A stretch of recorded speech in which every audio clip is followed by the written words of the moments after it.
علي المفروض بهاليوم ما يخليك يكون موجود، صح؟ بس في ظروف.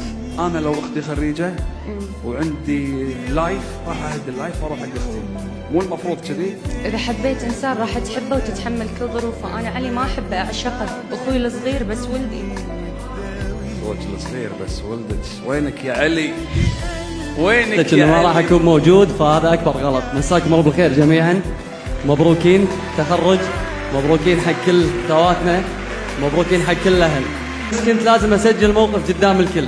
شلون ما اكون موجود بتخرج العضيده اللي كل ما قلنا اخ انتي كنتي موجوده مكان امنا، وشلون ما اكون موجود بتخرج اللي كانت ضلوعنا من بعد ابونا رحمه الله عليه، وان كان ابوك ربى ابو سند وربى ابو ناصر والتعزوين فيهم، فاحنا موجودين اليوم قدام الكل نقول لك انتي سندنا وانتي عزوتنا، واحنا نفتخر فيك لانك تجملين تجملين تجملين وتجملين، وارفع لك عقالك قدام الكل.